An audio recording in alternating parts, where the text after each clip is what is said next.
On a cold morning in the Blackwood mansion, Eleanor Thompson's world turned upside down. For 15 years, she had served as the housekeeper in this grand Connecticut estate, finding purpose after losing both her son and husband. But nothing prepared her for what she would discover that day. Eleanor's routine started as usual, carrying Maxwell Blackwood's morning tea to his study. The wealthy widower always greeted her with genuine warmth, unlike his second wife, Victoria, and her children. But today, something was wrong. The study door was locked, and no one answered her gentle knocks. "Mr. Blackwood," Eleanor called out, her heart racing. After several attempts, she used her emergency key and found Maxwell slumped over his desk, motionless. Her tea tray crashed to the floor as she rushed to check on him, but it was too late. As tears streamed down her face, Eleanor noticed something unusual. A letter with her name on it, hastily tucked under a book. Before she could reach for it, Victoria burst into the room, followed by her son James. "What have you done?" Victoria screamed, pointing an accusing finger at Eleanor. "James, call the police." "Mrs. Blackwood, please." Eleanor stepped back, her voice trembling. "I just found him. He was all ready." The next few hours passed in a blur of police questions, medical examinations, and suspicious glares from the family. Eleanor clutched the letter she had managed to slip into her pocket, waiting for the right moment to read it. 2 days later, the Blackwood family gathered in the main hall for the reading of the will. Eleanor stood in the back, still wearing her simple black dress, while Victoria sat regally in front, flanked by her children, James, Catherine, and Peter. And now, the lawyer adjusted his glasses, for Mr. Blackwood's final wishes. The room fell silent. Victoria smiled confidently, but that smile soon turned to horror. "To Eleanor Thompson, my loyal friend and housekeeper, I leave 40% of my estate and full ownership of the Blackwood mansion." The room erupted in chaos. Victoria jumped to her feet, face contorted with rage. "This is preposterous. She manipulated him. She must have forced him to change the will." James grabbed Eleanor's arm roughly. "What did you do to my father, you gold-digging witch?" Eleanor stood her ground, though her hands were shaking. "I did nothing, Mr. James. I simply cared for your father as I always have." "Care." Victoria spat the word. "You're nothing but a servant who got lucky. Well, don't get too comfortable. We'll fight this with every penny we have." Catherine, the middle child, watched silently from her seat, her expression unreadable. Peter, the youngest, seemed more interested in his phone than the unfolding drama. As Eleanor turned to leave the room, Victoria's voice cut through the air like ice. "Search her room. Now. She must have something hidden there." Eleanor's hand instinctively touched the letter in her pocket. She hadn't even read it yet, but somehow she knew it held answers that could change everything. That night, alone in her small room at the back of the mansion, Eleanor sat on her bed, holding Maxwell's letter. Just as she was about to open it, she heard footsteps approaching. Quickly, she hid the envelope under her mattress. Victoria burst in without knocking, 2 security guards behind her. "Turn this room upside down," she ordered. "Find anything that could prove she manipulated Maxwell." Eleanor watched helplessly as they ransacked her modest belongings, but she stayed silent, drawing strength from 15 years of dignity and service. As Victoria searched, their eyes met, and Eleanor saw something she didn't expect in the woman's gaze: fear. What was Victoria afraid of? What secrets did Maxwell's letter hold? Eleanor would soon discover that this was just the beginning of a battle that would test not just her courage, but her very soul.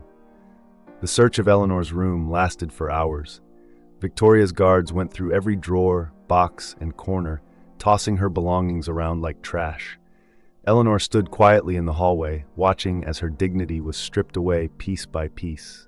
"Nothing," one of the guards finally reported. Victoria's face tightened with frustration. "Get out of my sight," Victoria snapped at Eleanor. "But don't think this is over." As Eleanor turned to leave, she noticed a young woman watching from the staircase. Sarah Martinez, a lawyer who had witnessed the whole scene, stepped forward. "Mrs. Blackwood, this is harassment," Sarah said firmly. "Miss Thompson is a beneficiary of the will, not a criminal." Victoria turned sharply. "And who are you to interfere in family matters?"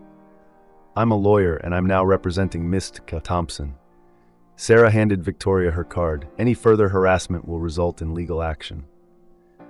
After Victoria stormed off, Sarah turned to Eleanor. "Let me help you clean up." As they restored order to Eleanor's room, Sarah explained that she had been watching the case unfold. "What they're doing to you isn't right. Let me help you fight this." Eleanor hesitated. "I can't afford a lawyer."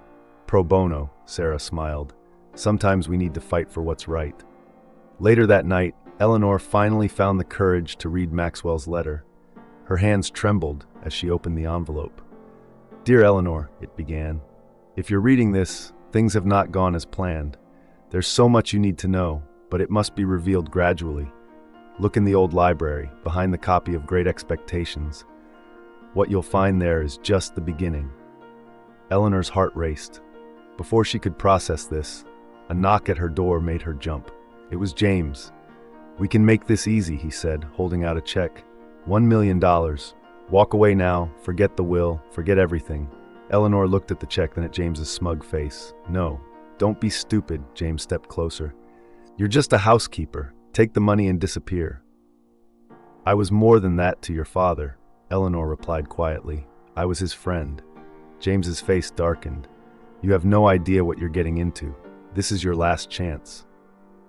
After he left, Eleanor noticed movement in the garden below her window.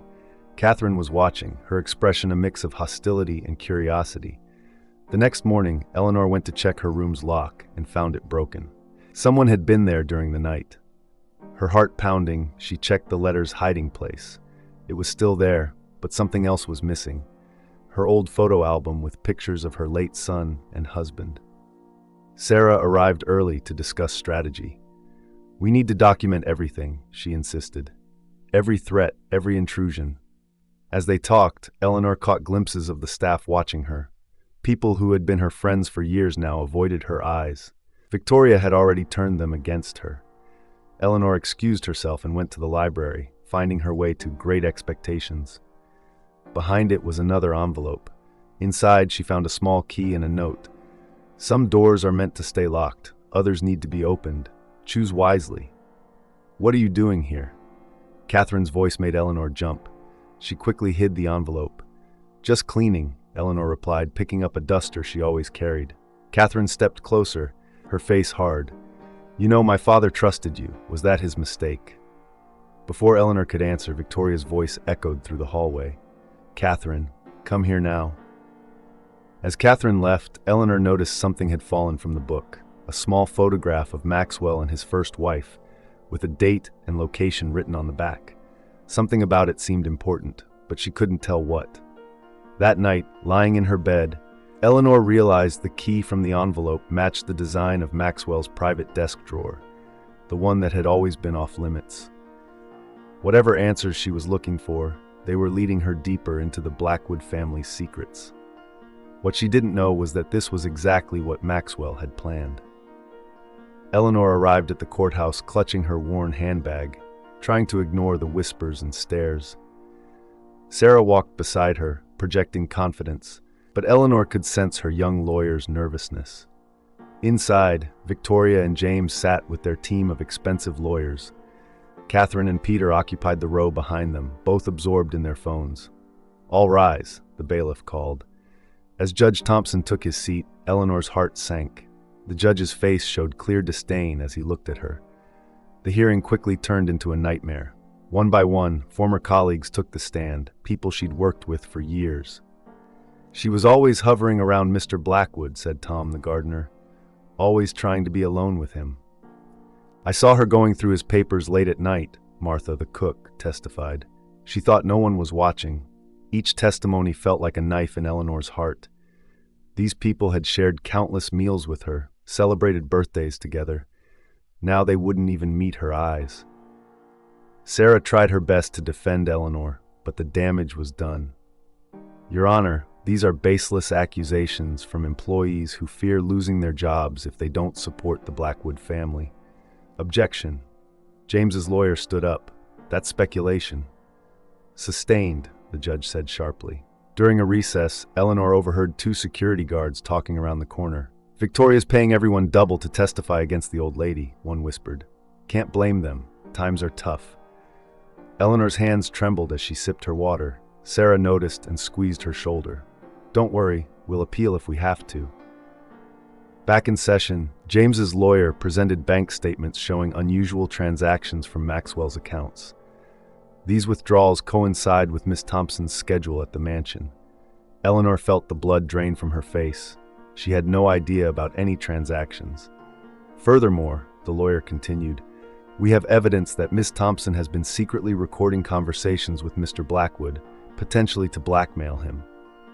That's not true. Eleanor stood up, unable to contain herself. Miss Thompson, sit down, the judge ordered. One more outburst and I'll hold you in contempt. During lunch break, Catherine approached Eleanor in the courthouse bathroom. Her face was hard, but her eyes showed confusion. Why did you do it? Catherine demanded. Why did you take advantage of my father? I never, Eleanor started. Save it, Catherine cut her off. But know this, if you really cared for him, you'd walk away now. As Catherine left, Eleanor noticed she'd dropped something. A small notebook. Inside were calculations, dates, and notes about the family's finances. Something about the numbers seemed odd, but before she could look closer, Catherine returned and snatched it away. The afternoon session was even worse.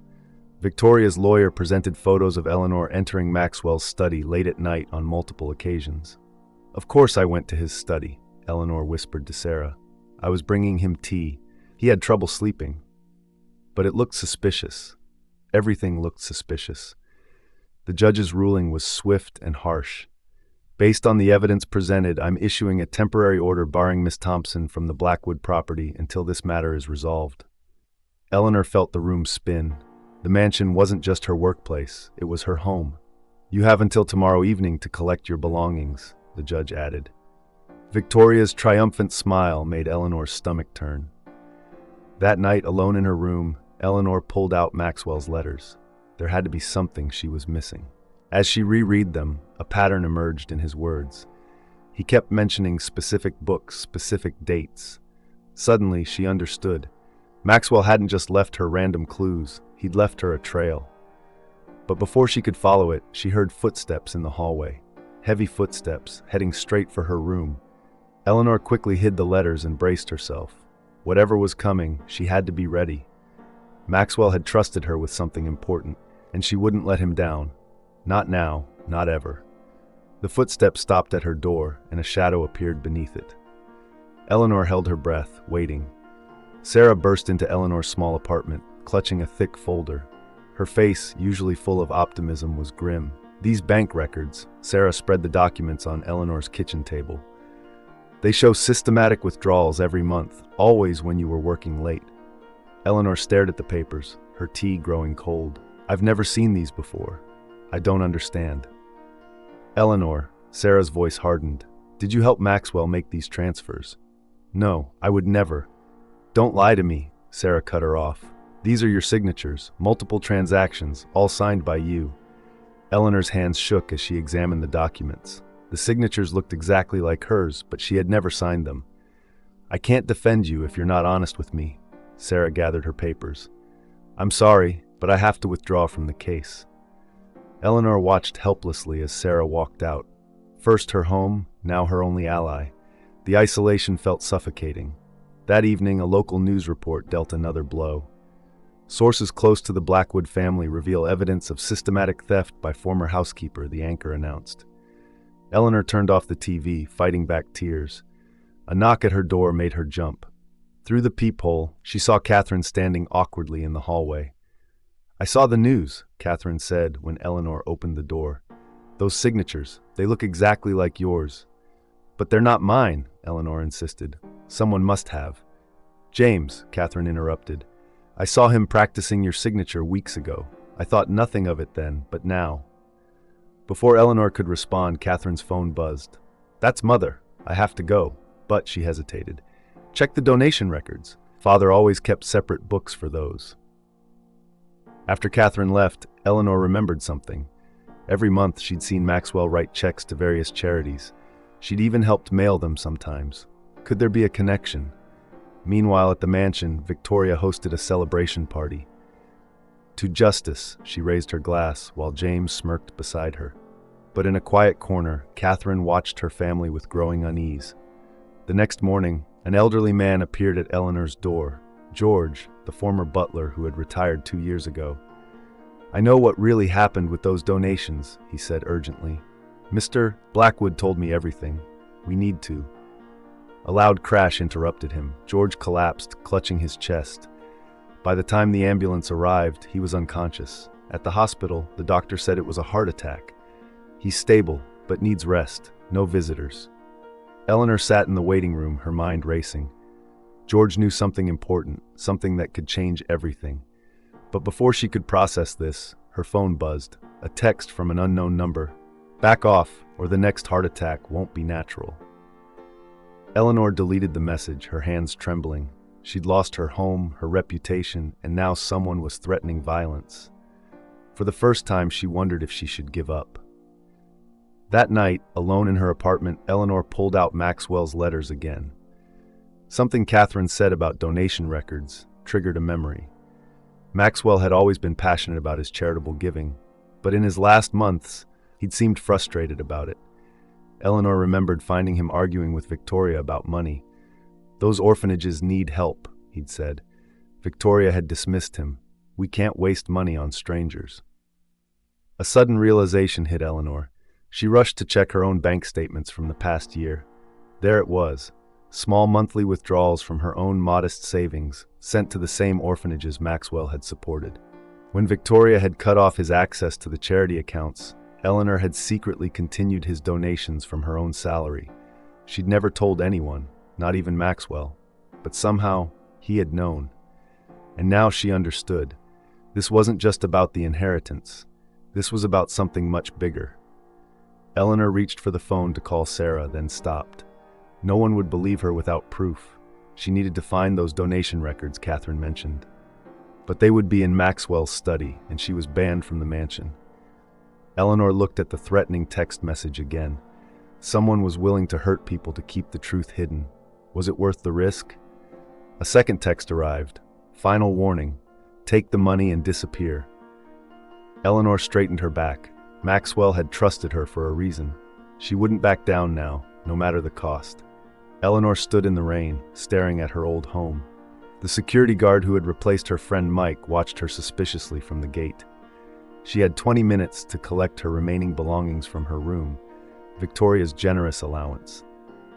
Inside, the mansion felt different, colder. Staff members scurried away when they saw her. Only Mrs. Chen, the elderly cook, dared to squeeze her hand quickly while passing. Eleanor had just finished packing when Catherine appeared in her doorway. "They're going through Father's study tonight," she whispered. "James has a locksmith coming for the desk." "Why are you telling me this?" Eleanor asked. Catherine glanced nervously down the hall. "Because I found something.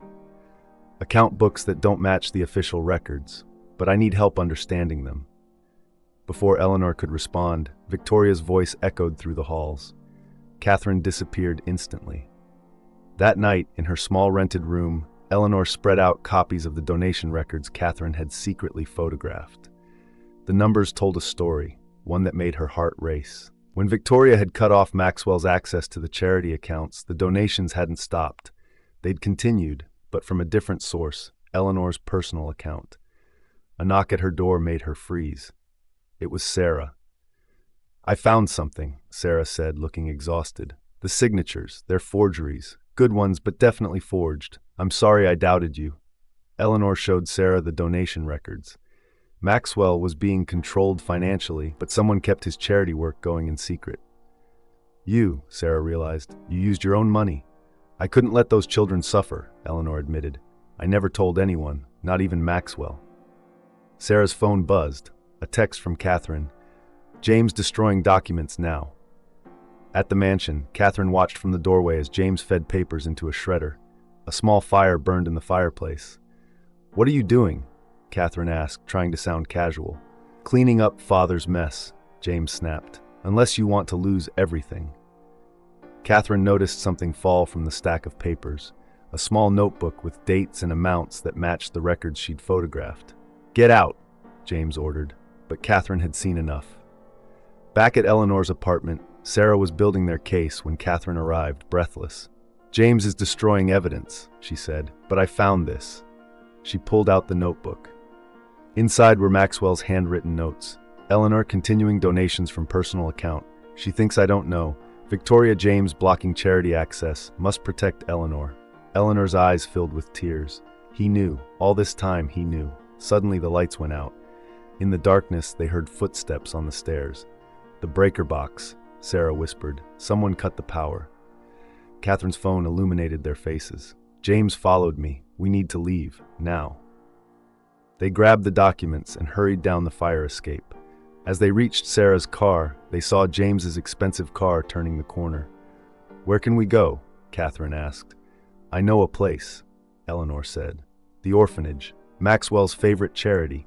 The director there knows everything. As they drove through the dark streets, Eleanor clutched Maxwell's notebook. The truth was finally coming together, but at what cost? James had shown he would stop at nothing to keep their secrets hidden. Sarah's voice broke the tension. We need to move fast. File for an emergency hearing tomorrow morning. I'll testify, Catherine said firmly. About everything. Eleanor looked at Catherine, seeing Maxwell's strength in her face. Perhaps this wasn't just about justice anymore. It was about redemption, for all of them. They didn't notice the black car following them through the rain-slicked streets, keeping just far enough behind to remain undetected. The orphanage director, Mrs. Collins, listened intently as Eleanor explained everything. The small office filled with children's artwork felt safer than anywhere else right now.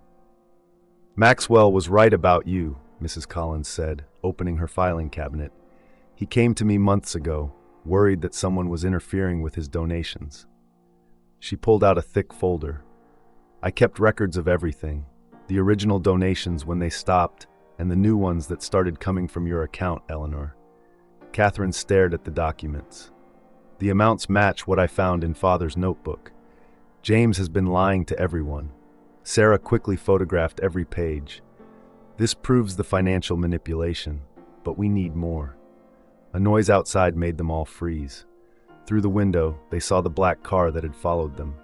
There's a back door, Mrs. Collins said quickly. Through the kitchen. They barely made it out before James burst in.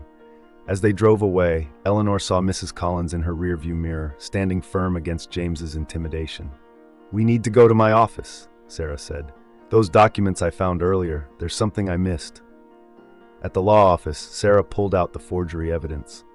Look at the dates. The signatures started changing right after Victoria married your father. Catherine's face paled. That's when everything changed. Father became distant, confused sometimes. They were isolating him, Eleanor realized, controlling his money, his medications. A security guard appeared at the door. Sorry to interrupt, but there's someone here insisting on seeing Miss Thompson. Says he's the old butler. George walked in slowly, still weak from his heart attack. I checked myself out of the hospital. This couldn't wait. He pulled out an old phone. Maxwell gave me this before he died. Said to record everything I saw and heard. The recordings were damning. Victoria and James discussing how to control Maxwell's finances. Plans to discredit Eleanor if she ever discovered the truth. Why didn't you come forward sooner? Catherine demanded. They threatened my grandchildren, George said quietly.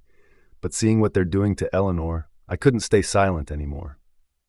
Sarah started preparing the emergency court filing when her computer suddenly crashed. Then another.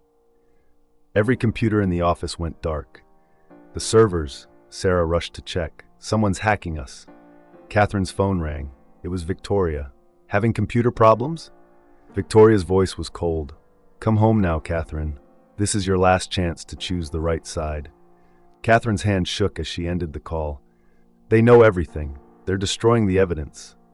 Not everything, Eleanor said, pulling out Maxwell's last letter. There's still the safe in his study. That's what this key is for. We can't get into the mansion, Sarah protested. The restraining order. I can. Catherine straightened her shoulders. And I know when the security cameras switch off for maintenance. Tonight at midnight. It's too dangerous, Eleanor said. Father trusted you when no one else would, Catherine replied. Now it's my turn to do what's right. They spent hours planning. George provided the mansion's layout, including the blind spots in security. Sarah prepared backup copies of everything they had. As midnight approached, Catherine prepared to leave. If I don't call by 1 a.m., go straight to the police. Eleanor hugged her tightly. Your father would be proud of you. What they didn't know was that Victoria had already emptied the safe. But she'd missed something. Something Maxwell had hidden where only Eleanor would think to look. At 12:30 a.m., Catherine texted, "Safe empty, but found something else. Meeting you at the original hiding place." Eleanor knew exactly where to go. The one place that had started everything. The spot where she'd found Maxwell's first letter. But James had figured it out too. As they rushed to the mansion, his car was already pulling up to the gates. The race to uncover the final truth had begun, and this time there would be no turning back. The original hiding place, Maxwell's study. Catherine had used her keycard to enter through the service entrance, careful to avoid the cameras. Now she waited in the darkness, holding a small leather-bound book she'd found behind a loose panel in Maxwell's desk. Eleanor, Sarah, and George watched from Sarah's car across the street. The mansion's security lights cast long shadows across the lawn. "James just went in the front door," George whispered. "Victoria's car is pulling up too." Eleanor's phone buzzed. "Found father's real diary. Everything's here. Come through the kitchen." "It's too dangerous." Sarah grabbed Eleanor's arm. "This could be a trap." But Eleanor was already moving. She knew every squeaky floorboard, every shadowy corner of that house. Within minutes, she was inside. The kitchen was dark and silent. Eleanor made her way to the service stairs, remembering how many times she'd climbed them with Maxwell's late-night tea. Suddenly, voices echoed from above. James and Victoria arguing. "The diary's gone," James shouted. "Catherine must have it. Find her!" Victoria's voice cracked with panic. "Everything we worked for." Eleanor froze behind a column as footsteps thundered past. When the coast was clear, she hurried to the study. Catherine sat at Maxwell's desk, the diary open before her. Her face was wet with tears. "You need to see this," Catherine whispered, hands trembling. "Father knew everything. About the forged signatures, the medication, everything." Eleanor started reading. Maxwell had documented it all. How Victoria and James had slowly taken control of his finances, how they'd manipulated his medications to make him seem confused. "He knew about your donations too," Catherine pointed to a passage. "He wrote about how you used your savings to help those children when Victoria cut off his charity accounts." A floorboard creaked behind them. James stood in the doorway, his face twisted with rage. "How predictable," he sneered. "The faithful servant and the traitor daughter." Victoria appeared beside him. "Catherine, what are you doing? We're your family." "Family," Catherine stood up. "You and James stole father's money, controlled his life, and tried to destroy an innocent woman's reputation. That's not family." James stepped forward. "Give me the diary, now." "It's over," Eleanor said quietly. "The truth is out." James laughed coldly. "Truth? Who's going to believe a greedy housekeeper and a rebellious daughter?" "I believe them," a new voice said. Everyone turned to see George in the doorway, his phone held high. "And I just recorded everything you said." Sarah stepped in behind him with 2 police officers. "Mrs. Blackwood, Mr. Blackwood," one officer said. "We have a warrant to seize all financial documents and Mr. Blackwood's personal records." Victoria collapsed into a chair, her perfectly composed facade crumbling. James lunged for the diary, but Catherine was faster. She tossed it to Sarah, who caught it smoothly. As the officers led James and Victoria away, Eleanor found one last note in Maxwell's diary, dated just days before his death. "Eleanor showed me what true loyalty means, not through grand gestures, but through small acts of kindness when she thought no one was watching. Catherine has her spirit. She just needs the courage to show it. Together, they can make things right." Catherine touched Eleanor's shoulder. He knew. He knew all along, and he was waiting for us to be brave enough to stand up for what's right. Outside, reporters were already gathering, drawn by the sight of police cars at the mansion. Tomorrow, the headlines would tell a very different story about the humble housekeeper who had fought for justice. But right now in Maxwell's study, surrounded by the evidence of his trust in them, Eleanor and Catherine shared a moment of quiet victory. The truth had finally come to light. Sarah appeared in the doorway. "Ready for tomorrow? The emergency hearing is at 9 a.m. Eleanor looked at Catherine, who nodded firmly. They were ready. It was time for the whole truth to be heard. The courthouse buzzed with tension. Reporters crowded the steps, their cameras flashing as Eleanor arrived with Sarah and Catherine. Victoria and James entered separately, surrounded by their legal team. Inside the courtroom, Judge Thompson studied the new evidence, his earlier disdain replaced by growing concern. "Your Honor," James's lawyer started, "these accusations are—" "Save it," the judge interrupted. "I have Mr. Blackwood's diary, financial records, and audio recordings. What I want to hear is the truth. Miss Thompson, take the stand." Eleanor walked forward, feeling stronger than ever. This time she wasn't just fighting for herself. "Tell us about the donations," Sarah prompted. "When Victoria cut off Mr. Blackwood's access to his charity accounts, I saw how much it hurt him," Eleanor explained. "Those orphanages and schools depended on his help, so I started making the donations myself from my savings." "Why didn't you tell anyone?" "It wasn't about recognition," Eleanor's voice was firm. "It was about helping those children." Victoria shifted uncomfortably in her seat as Catherine took the stand next. "My father wasn't confused or senile," Catherine declared. "James and my mother were manipulating his medication, controlling his money, isolating him from everyone who cared about him."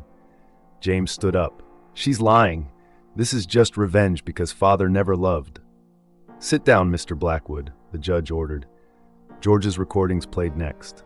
The courtroom fell silent as they heard Victoria and James plotting to control Maxwell's fortune. "I have something else," Victoria suddenly announced, standing up. Her hands shook as she faced the court. "Mother, don't," James warned. "I can't do this anymore." Victoria's carefully maintained composure cracked. "James forged the signatures. He manipulated the accounts. I helped him because he threatened to reveal my own secrets." James lunged forward. "You pathetic." Two officers grabbed him before he could reach Victoria. "Mr. Blackwood," the judge's voice cut through the chaos. "That's enough. Bailiff, take him into custody." Sarah presented the final evidence, Maxwell's complete financial records, showing years of systematic manipulation.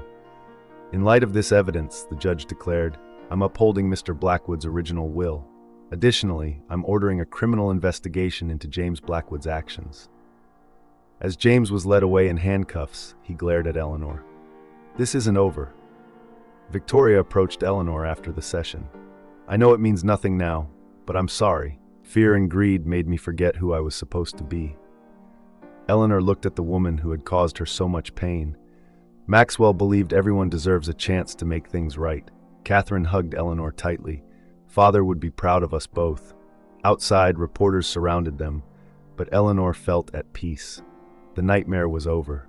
Back at the mansion, Eleanor found one last surprise, a letter in Maxwell's desk, marked "To be opened when the truth prevails." "My dear Eleanor," it read, "if you're reading this, you've proven what I always knew, that true wealth isn't in bank accounts, but in the kindness we show others. The mansion isn't just your inheritance, it's your chance to continue the work we believed in. Catherine will help you. She has your heart. She just needed to find her courage." Eleanor looked up at Catherine, who was watching her with tears in her eyes. "Ready to make his dream come true?" Catherine asked. Eleanor smiled. Together. Outside, the sun was setting on a new beginning. The mansion that had seen so much darkness would soon be filled with light again. And somewhere, Eleanor knew, Maxwell was smiling.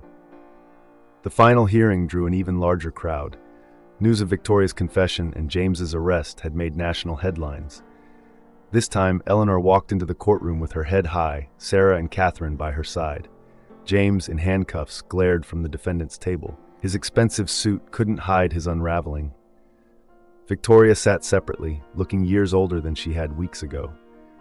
"Before we proceed," Judge Thompson announced, "the court has received additional evidence that must be addressed." Sarah straightened. This wasn't planned. The judge held up a USB drive. "This contains video footage from Mr. Blackwood's personal security system, recovered from his private cloud storage." Eleanor's heart stopped. Maxwell had private cameras? The courtroom screen flickered to life. There was Maxwell in his study, speaking directly to the camera. "I'm recording this because I fear what might happen." Maxwell's voice filled the room. "Victoria and James have been systematically stealing from my charitable foundation.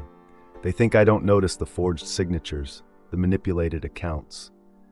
The video showed James practicing Eleanor's signature. Victoria switching Maxwell's medication bottles. But there's someone who never betrayed my trust, Maxwell continued. Eleanor Thompson has been secretly using her own savings to continue my charitable work. She thinks I don't know, but I see everything. Her kindness, her integrity, that's why she's in my will. Not as a servant, but as the daughter I wish I'd had. James jumped up. This is fake. He was confused. Sit down, the judge ordered. The video continued, showing James threatening Catherine when she discovered the forged documents, Victoria manipulating staff to lie about Eleanor. Your Honor, James's lawyer attempted, this footage could have been. The FBI's cybercrime unit has verified its authenticity, the judge cut in. Victoria stood up shakily.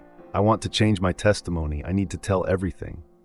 For the next hour, Victoria detailed years of manipulation and fraud, how James had masterminded everything, how she'd been too weak to stop him. He said he'd destroy me if I didn't help, she finished, avoiding James's murderous stare.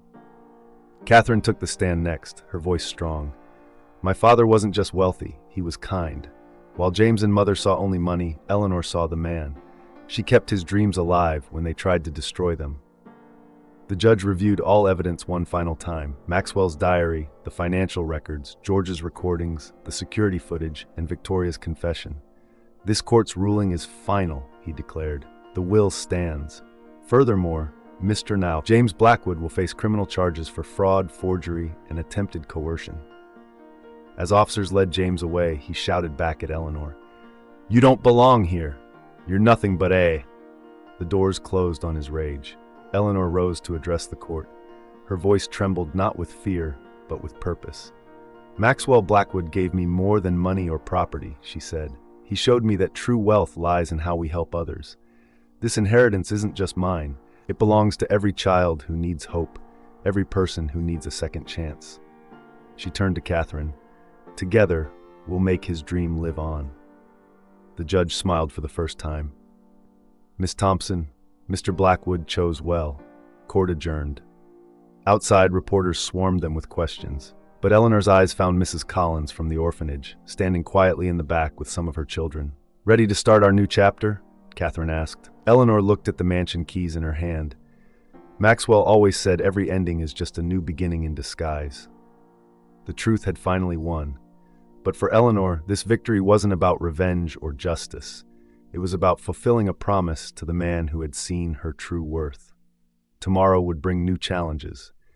But tonight, Maxwell's dream of kindness and generosity would finally begin to bloom.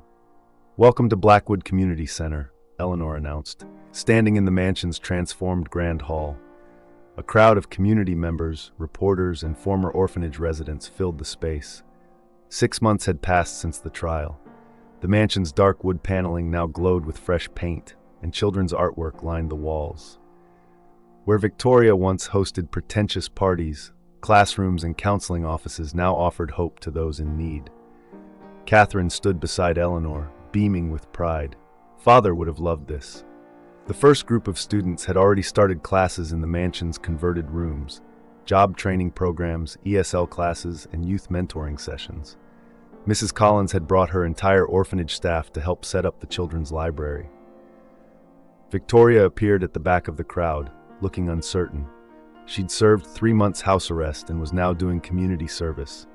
Eleanor nodded, motioning her forward. I'd like to help, Victoria said quietly. If you'll let me. Eleanor remembered Maxwell's words about second chances. The after-school program needs volunteers. As they showed visitors around, James's absence hung heavy in everyone's minds. He was serving time for fraud, his appeals denied, but his actions had led to something unexpected, a complete audit of wealthy families' charitable foundations in the area, exposing similar schemes and leading to reforms. Sarah arrived late, carrying more documents. The last paperwork is finished. The Blackwood Foundation is officially a nonprofit organization. They gathered in Maxwell's old study, now a bright meeting room. Catherine unveiled a portrait of her father, his kind eyes watching over them. There's one more thing, Eleanor said, pulling out an envelope. Maxwell's final letter.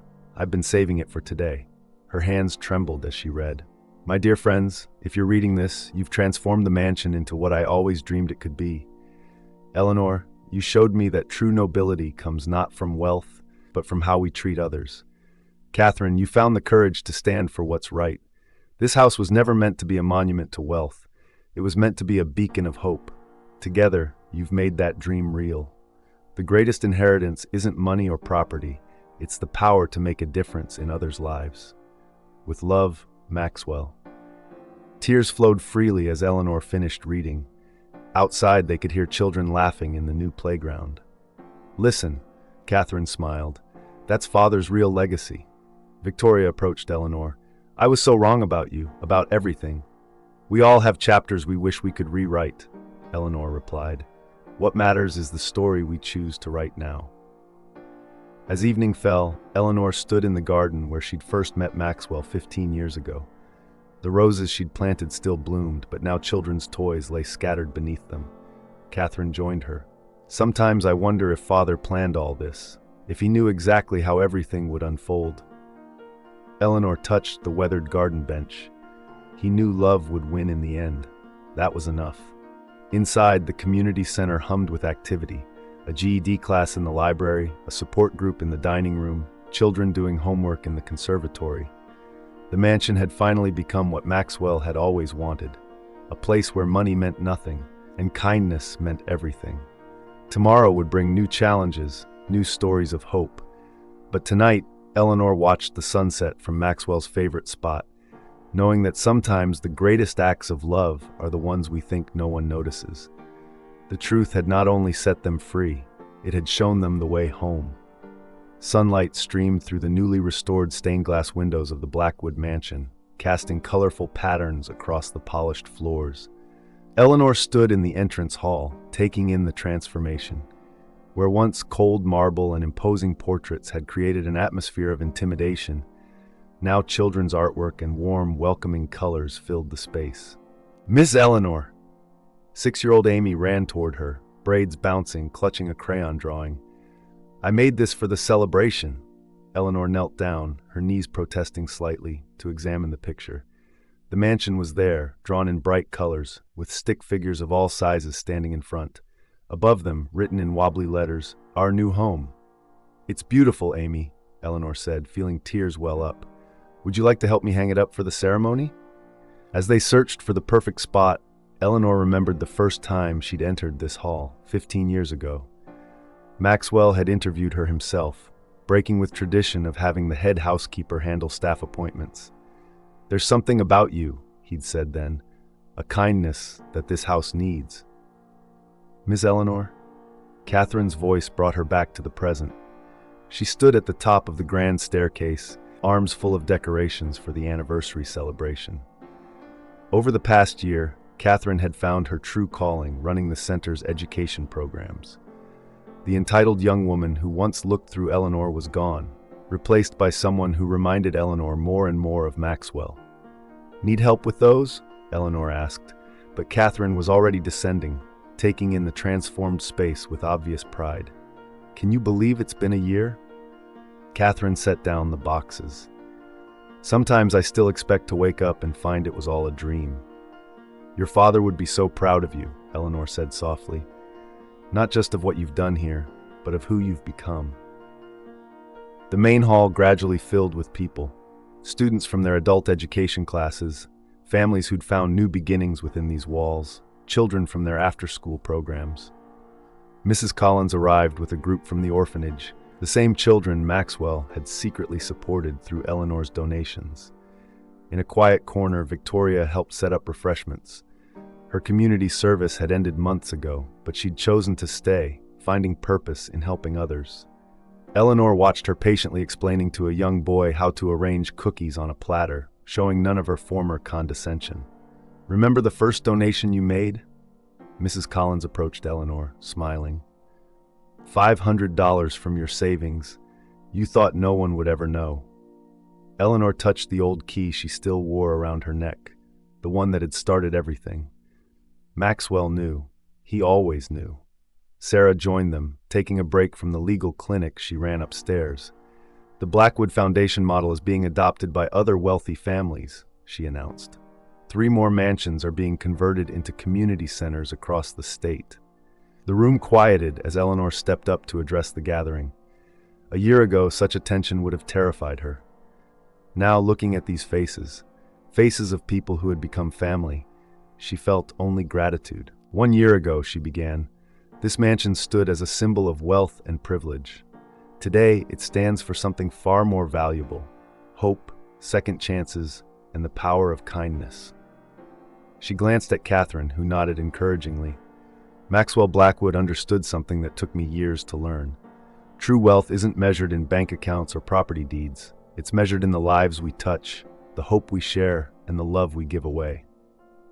Catherine stepped forward then, unveiling a new plaque for the entrance. The Maxwell Blackwood Community Center, where every act of kindness matters. Eleanor pulled out Maxwell's first letter, the one she'd found that fateful morning. Her hands no longer trembled as she read, "Dear Eleanor, if you're reading this, I'm gone. But what matters isn't what we leave behind, it's what we pass forward. You showed me that even the smallest act of kindness can change lives. Never doubt that you were my greatest blessing. The mansion is yours not because of what you did, but because of who you are. In time, others will understand why I chose you. They'll see what I've always seen, that true nobility has nothing to do with birth or wealth, and everything to do with the capacity of one's heart to love and serve others. The mansion is just a building. You, Eleanor, are the true gift I leave to this community. Trust yourself as I have trusted you. With love and gratitude, Maxwell." Victoria wiped away tears in her corner, understanding finally the true measure of the man she'd married, and how badly she'd misjudged both him and Eleanor. Later, as the celebration continued inside, Eleanor and Catherine walked in the garden. Children played on the new playground equipment, while parents chatted on benches nearby. The roses Eleanor had planted years ago bloomed more vibrantly than ever. "Sometimes," Catherine said, watching a young girl help her little brother on the swing set, "I think this was Father's plan all along. He knew what this place could become. He just needed the right people to make it happen." Eleanor smiled, remembering countless late-night conversations with Maxwell about his dreams for the future. "Your father always said that love multiplies when you share it. Look around, he was right." A small boy tugged at Eleanor's sleeve, one of their newest after-school program participants. "Miss Eleanor, can you read us a story like yesterday?" "Of course, Tommy." She followed him to where other children waited on colorful cushions in what had once been the formal dining room. As she sat down with the book, Eleanor caught sight of Maxwell's portrait above the fireplace. His kind eyes seemed to twinkle with approval. The mansion that had once divided people now united them. Where there had been darkness, light now shone. Where there had been silence, laughter rang out. Eleanor began reading, her voice carrying through the rooms where she had once walked so quietly as a housekeeper. The children leaned in, just as she had once leaned in to hear Maxwell's stories of his dreams for the future. In the doorway, Catherine watched, arms crossed, smiling. Behind her, Victoria helped another child with homework, while Sarah discussed new program ideas with Mrs. Collins. This was Maxwell's true legacy. Not the wealth he'd accumulated, but the lives being transformed within these walls. The inheritance wasn't the mansion or the money. It was the power to make a difference, one act of kindness at a time. As the sun set behind the grand old house, its windows glowed with warmth and welcome. Inside, people from all walks of life shared meals, stories, and dreams. The barriers of wealth and class that had once seemed so important had melted away, replaced by something far more valuable, a sense of belonging, of community, of home. Eleanor touched the old key around her neck one last time. Some doors, once opened, lead to places more beautiful than we ever imagined. Maxwell had given her more than a house. He'd given her a purpose, a family, and the chance to prove that true wealth lies not in what we possess, but in what we give away. And that was the greatest inheritance of all. Dear viewers, if this story touched your heart and reminded you that kindness can change lives, please hit the like button and share your thoughts in the comments. What would you do if you were in Eleanor's position? Don't forget to subscribe to our channel for more touching stories that show how love and integrity always triumph in the end. Remember, sometimes the greatest acts of love are the ones we think no one notices.